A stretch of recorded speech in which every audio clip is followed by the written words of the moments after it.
Alice could say she loved her. But Parker needed proof she would stay. And this time, love wouldn't be decided by heat or jealousy, only by what was true when everything slowed down. This is the final chapter of a 5-part story. If you haven't heard the full journey yet, start with the playlist first. This ending will hit so much harder when you know how it all began. This is an original fictional story. Any resemblance to real persons, living or dead, or to actual events is purely coincidental. I did not answer Alice that night. Not on the terrace. Not by text. Not the next morning either. That was deliberate.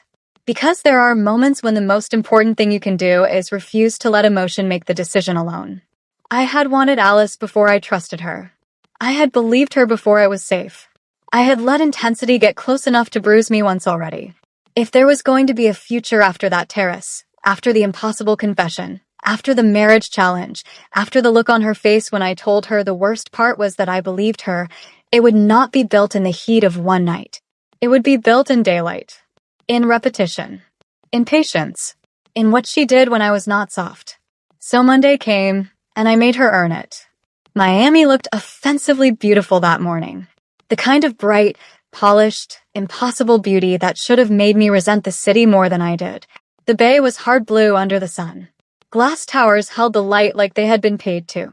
Palm fronds moved above the sidewalks in slow, expensive-looking arcs. People in linen and sunglasses crossed streets with the misplaced confidence of people who believed weather was on their side. I arrived at the office in a dove-gray blouse and black trousers, hair pinned back, posture intact, face calm. The armor was back. Not because I had gone cold. Because I needed to know whether Alice could love me without being rewarded every second for it. When I stepped onto the executive floor, I felt her notice me almost immediately. I didn't look. I went to my desk, opened my laptop, started answering overnight messages. 3 minutes later, my phone lit up with a private internal message. From Alice. Good morning. I'm trying not to look relieved that you still came to work. I stared at the screen for a beat, then typed. I work here. Her reply came slower than usual. That too, I noticed. Yes, I'm aware that was not your point. I looked up then because curiosity is ugly and honest. Across the floor, beyond a stretch of glass-walled offices and moving assistants and reflected morning light, Alice stood near one of the conference rooms speaking to legal. White blouse, navy skirt, gold at her throat, hair smooth and bright and controlled. But her eyes were already on me. She held my gaze only a second before returning her attention to the conversation in front of her. No wink. No private smile. No attempt to corner the moment. It was, by Alice Bradley standards, nearly monastic. And somehow that tiny restraint did more to my pulse than one of her old smirks ever had. The next 10 days changed everything. Not in a dramatic way. That would have been easier to narrate. No, what changed was subtler and harder to dismiss. Alice stopped trying to win me in flashes. She started trying to deserve me in patterns. She gave me space and stayed present anyway. She did not appear at my desk under invented excuses. She did not use work messages as flirtation disguised as logistics. When she spoke to me in meetings, she kept it clean, professional, exact. When she disagreed with me, she disagreed honestly. When she approved something I had built, she said so without turning the praise into private heat. But outside those moments, there were signs. She showed up. Every time. When one of the analytics teams got cornered by a donor concern that should have been handled 2 levels up, Alice quietly redirected the heat before it reached us. When an older board member made a lazy remark about youthful instinct in one of my presentations, Alice cut in with such elegant force that the man ended up nodding along to his own correction. When I stayed late 2 nights in 1 week, reworking a performance model under impossible timelines, a coffee appeared outside the glass room both times. No note. No text. Just exactly what I drank. Hot enough to be recent. The first time, I ignored it for 15 minutes out of principle before picking it up. The second time, I hated myself a little less for doing the same. Mike noticed all of it, of course. He noticed the shift in Alice before anyone else did. Maybe because he had known her whole life. Maybe because men like Mike Bradley built careers out of pattern recognition and did not magically stop because the pattern in question happened to be his sister. One evening, after a strategy review ran long, he stopped me as I was gathering papers. "Have dinner with me," he said. I looked up. That sounds ominous. It's grilled fish, not a deposition. That remains to be seen. His mouth twitched. 7:30. Outside the office. I promise not to discuss quarterly projections unless provoked. I should have said no. I said yes because at that point I suspected the only way out of the emotional maze I had somehow built for myself was through the middle of it. The restaurant he chose sat right on the water in Coconut Grove, far enough from the usual corporate circuits to feel almost private. Dark wood. Soft lighting. Open windows facing the marina. Boats nodding gently in the black water outside like they had nowhere urgent to be. The air smelled like salt, citrus, grilled fish, and money trying to look relaxed. Mike was already there when I arrived. No tie this time. White shirt with the sleeves rolled. Jacket on the back of the chair. Wedding ring catching the candlelight when he lifted his glass in greeting. You look less terrifying after business hours, I said as I sat down. That's because you've never seen me around school admissions paperwork. I'll keep that in mind. We ordered, and for the first 15 minutes he kept his word. We talked about work, about market stupidity, about how Miami had somehow become a city full of men who thought a watch and a boat automatically produced depth. He was funny in a dry, tightly controlled way. Easy to talk to, once you stopped expecting him to sound like a press release. Then he set his fork down and looked at me directly. She loves you. Just like that. No warm-up. No soft transition. I let out one very quiet breath. That is an aggressive sentence to hear before dessert. Probably. You say probably too much for a man with your level of authority. That's because certainty is expensive. I studied him across candlelight and water shadow. She told you. No, he shook his head. She didn't have to. I looked away briefly toward the marina. A line of reflected gold was shivering in the water under one of the moored boats. I'm still angry with her, I said. I know. She hurt me. I know. And none of that goes away because your sister finally decided honesty was efficient. His expression stayed calm. I didn't ask you to forgive her because she's in pain. Good. I asked you to have dinner with me because I owe you the truth from my side too. That made me look back at him. Mike leaned back slightly in his chair, one hand around his glass. In the low light, he looked older than he did at the office. Not tired exactly. Just more visible in the parts of him that lived outside performance. I was hard on her because I know her, he said. But I was also hard on her because I know what power like hers can do when it gets lazy. Alice has lived too long in a world where people accommodate her intensity instead of requiring better from it. I listened. He kept going. When you came in, I saw immediately that you wouldn't do that. You were too sharp, too grounded, too unimpressed by spectacle. His mouth tilted once. It made me hopeful for the company and worried for my sister. That's not exactly flattering. It's not meant to be. There was that Bradley family trait again. Straight answers delivered in voices too calm to punch. Mike folded his hands loosely on the table. I thought she'd push. You'd resist. She'd burn hot and then recover. What I didn't anticipate was that you'd get farther under her skin than anyone I've ever seen. I said nothing. He gave me a brief, almost weary smile. Parker, I've watched Alice charm senators, donors, CEOs. Women who thought they were harder than steel, and men who confused her beauty with softness right up until the second she destroyed them politely. None of that changed her rhythm. This did. I looked down at my glass. When she was a teenager, he said, she fell in love once. Badly. Senior year. She was impossible for months. Thought the girl breathed correctly and everyone else was wasting oxygen. Against my will, I smiled faintly. Mike noticed. She was dramatic even then, he said. But after that ended, she learned the wrong lesson. She decided wanting less deeply made her safer. It made her efficient. It made her hard to surprise. I don't think anyone has broken that system since. He paused. Until you. The water outside moved in soft black folds under the lights. I stared at it because the alternative was letting Mike watch too much of my face. I don't know what to do with that, I admitted. That's fair. He took a sip of his drink. For what it's worth, neither does she. That pulled a short laugh out of me. Good. Because by then we were close enough to the emotional center of the conversation that humor was the only thing keeping it from becoming unbearable. If I say yes to her, I said after a moment, I need it to be because she can stay. Not because she can feel everything at once and call it destiny. Mike nodded immediately. Then make her prove that. I looked at him. You say that like you already know I'm going to. He held my gaze. No. I say it because if you don't, she'll spend a very long time learning what it cost her. That hit harder than I expected. Not because it was manipulative. Because he meant it. If you're still here with me, somewhere between caution and inevitability, like the story and subscribe. Stories like this only grow when people stay with them.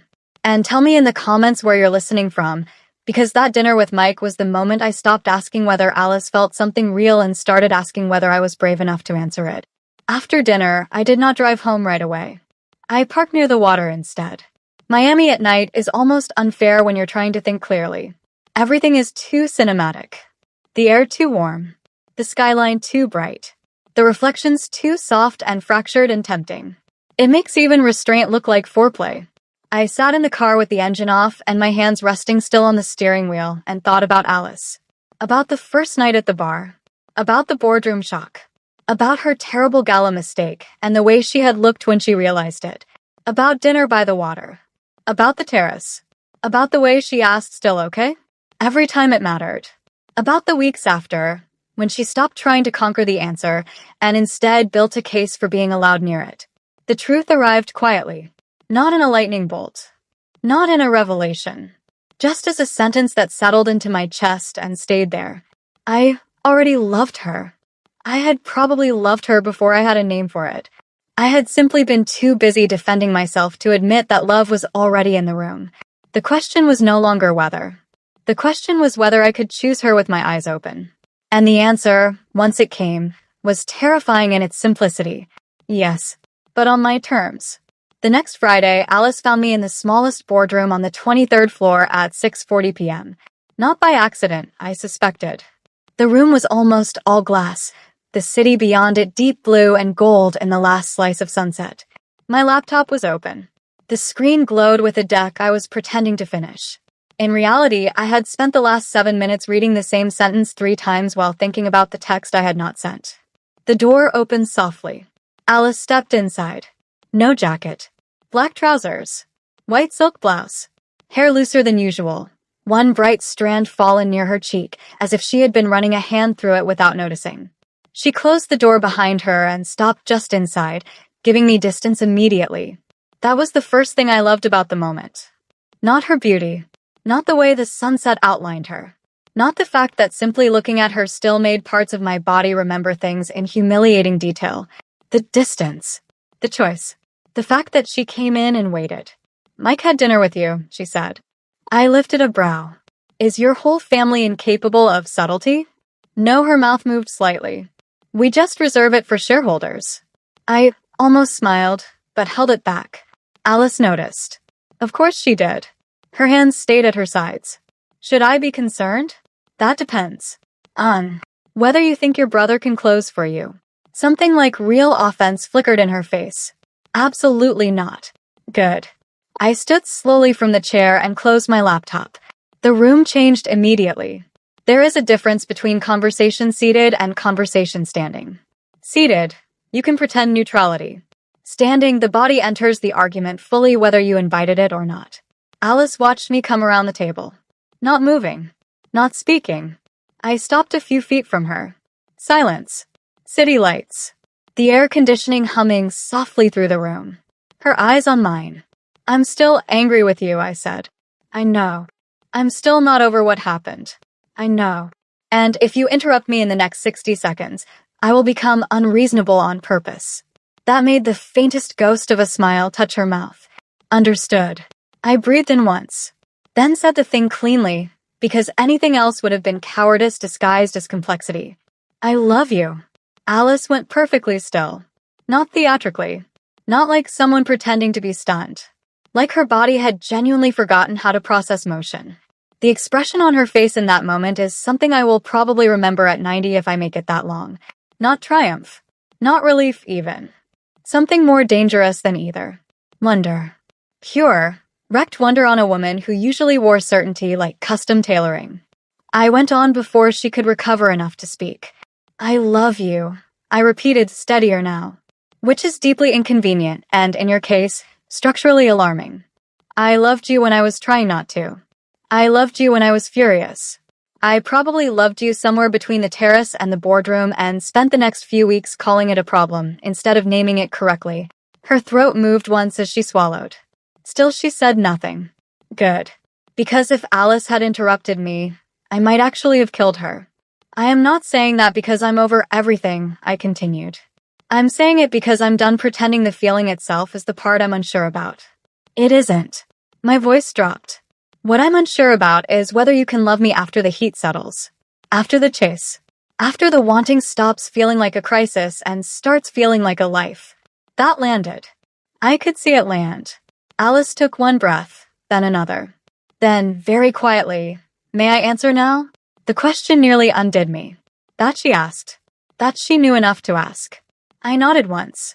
Alice took one slow step closer. Not enough to touch. Just enough that the space between us turned electric. "I love you," she said. No smile. No flourish. No armor. Just the truth.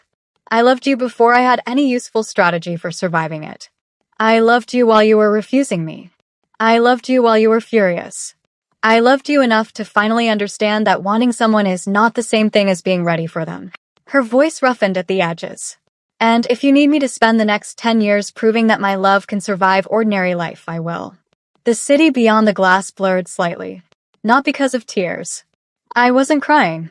I was simply overwhelmed enough that my vision had become briefly symbolic. Alice took another step. Close enough now that I could see the tiny details in her face, the faint tension beside her mouth, the way the gold at her throat rose and fell with her breathing, the fact that she looked both terrified and steady at once. "I don't know how to make you a guarantee," she said. "I can only make you a promise. And it's this: I will not love you lazily. I will not coast on intensity and call it depth. I will not ask for trust one haven't earned. And I will not get bored of being known by you, Parker. That isn't even remotely possible." That was the moment. The actual one. Not the terrace. Not the proposal challenge. Not the gala dance. This. A glass room above Miami, both of us standing in the remains of our pride, trying to say forever without sounding like fools. I let out one shaking breath. Then I said, "You should kiss me now." Alice's entire face changed. Not slowly. At once. Relief. Heat. Disbelief. Hunger. Tenderness. All of it flashing through before settling into something so alive it almost hurt to look at. "Are you sure?" she asked. I laughed softly, half wrecked by her and half in love with the fact that she still asked. "No," I said. "But I'm done waiting for certainty." That answer did something to her. She crossed the rest of the distance carefully, one hand lifting to my face, fingertips brushing once along my jaw as if reacquainting herself with permission. Her other hand settled at my waist. Firm. Warm. Reverent in a way that should not have been as devastating as it was on Alice Bradley. Then she kissed me. Not like the first night. Not like the terrace. This was different. This was a woman who had nearly lost me and knew it. A woman kissing with all the force of her nature still intact and all the care she had learned because of me laid over it. Slow first. Then deeper when I leaned into her. Then hungry in the way only hunger with history can be hungry. My hands found her immediately, one sliding into her hair, the other gripping lightly at the silk at her side because the texture of it under my palm made the whole thing more real somehow. She made the smallest sound into my mouth, low and unsteady, and that one sound nearly wrecked the rest of my posture. We moved without speaking. A few steps. The edge of the table at my back. Her mouth at mine, then my jaw, then back again. My fingers in her hair, loosening the last discipline from it. The city was still there beyond the glass. The lights of Miami spread out like evidence of every bad decision the town had ever approved. But the room itself had narrowed to heat and breath and the dangerous relief of finally not having to resist. Alice pulled back only once. Just enough to look at me, eyes dark and searching. "Still okay?" she whispered. I smiled against the corner of her mouth, because by then I was completely gone for her. Yes, that was all she needed. What followed belonged less to language than to rhythm. Kisses that grew less careful and more honest. Her hands sliding slowly along my back and stopping where my body asked her to stop. My breath catching hard enough to make her pause and smile very slightly, not smug now. Just affected and pleased and terribly alive. The warmth of her forehead against mine. A whispered "tell me." My answering "don't stop." the silk at her waist gathering in my fingers. The edge of the boardroom table cool against my palms before she turned us just enough that I was no longer pinned there, and instead half-folded into her, all choice and heat, and no room left for pretending I did not still want her with my entire body. When the moment tipped to that familiar edge where privacy becomes more beautiful than description, it did so naturally. No abrupt cut. No missing beat.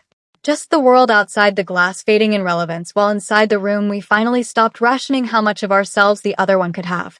Later, when the city had gone fuller and darker outside and the room had become quiet except for our breathing, Alice stood behind me fastening the clasp of the thin gold bracelet I had taken off somewhere in the middle of us. Her hands were steadier than mine. "That should be humiliating," I murmured. "What should?"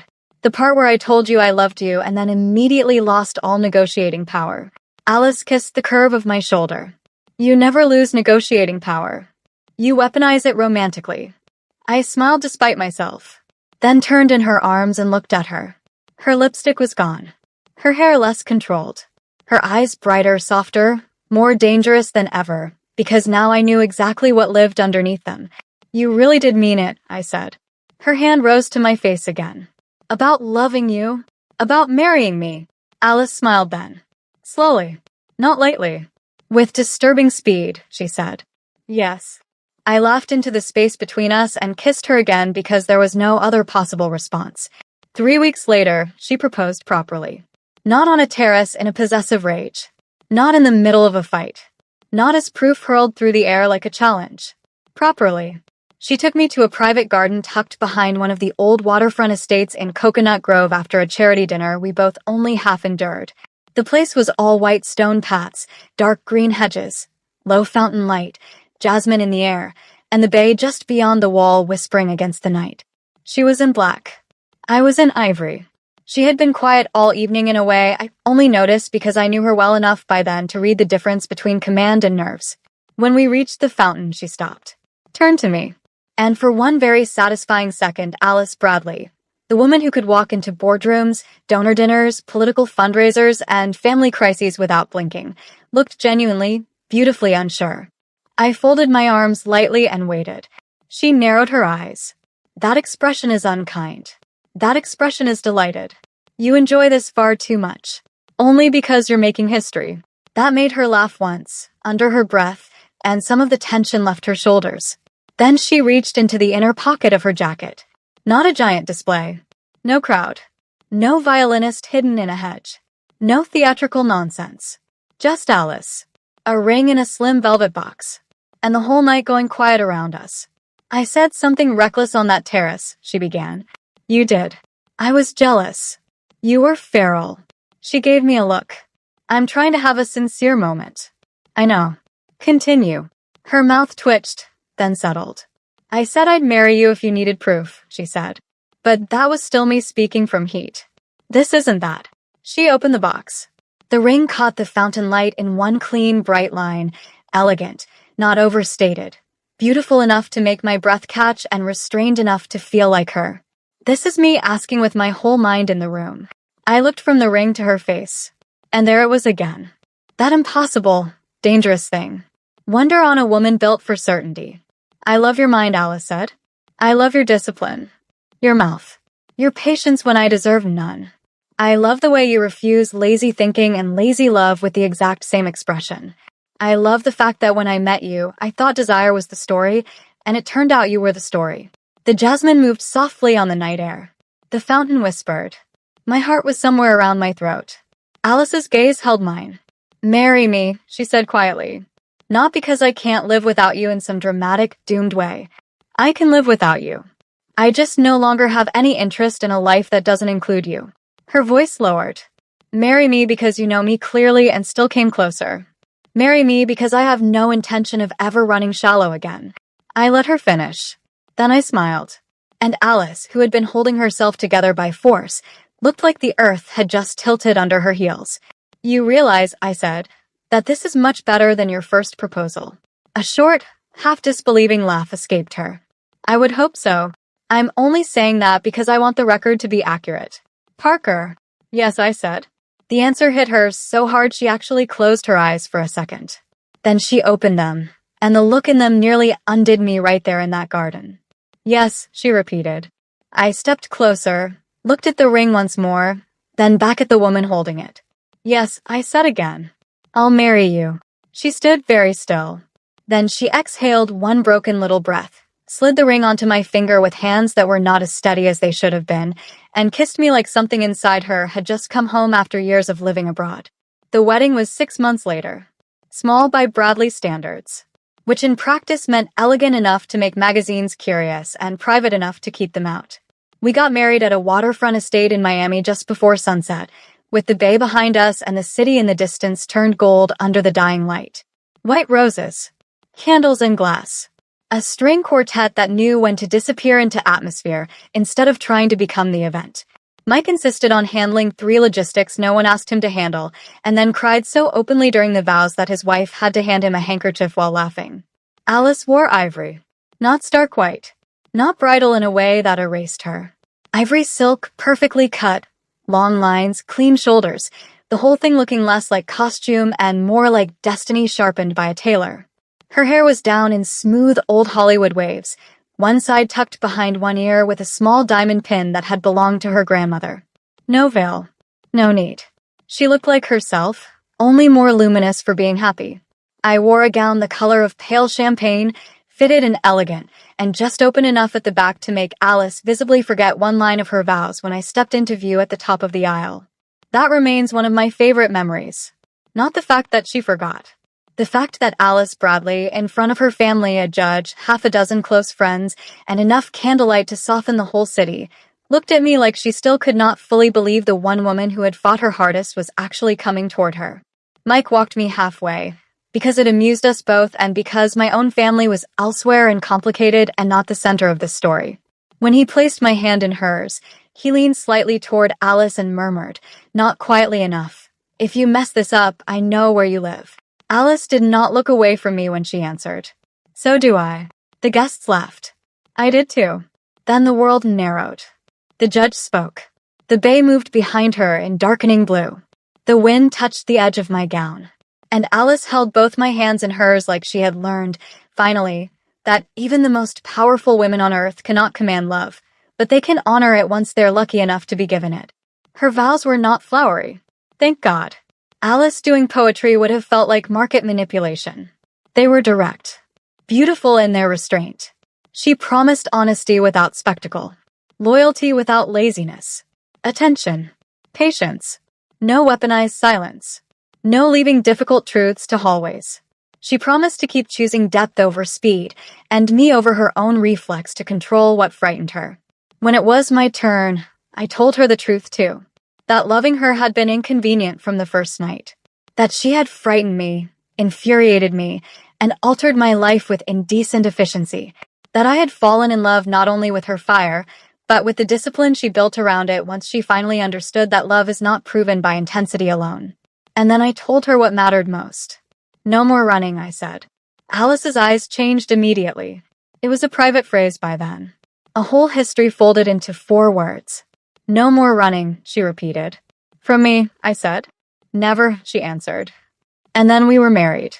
Just like that. One signature. One kiss. One impossible woman becoming my wife under a Miami sky that finally looked like it had done something useful with all that beauty. The reception glowed. There is no better word for it. Candles and glass and warm wind off the water. Tables set in white and gold. Laughter rising in waves. Mike's children running along the lawn in formal clothes and inappropriate speed. Music low enough for conversation. Then louder later when the night relaxed its spine and people started dancing like they had remembered that joy did not need a strategy. Alice and I had our first dance outside under strings of warm light while the bay moved black and silver behind us. Her hand rested at my waist. Mine at her shoulder. And the strangest thing was how calm it felt. Not flat. Not lesser. Calm in the richest sense of the word. Deep. Chosen. Steady. All the heat was still there. God knew that. But it no longer needed to prove itself every minute. It had become something stronger than urgency.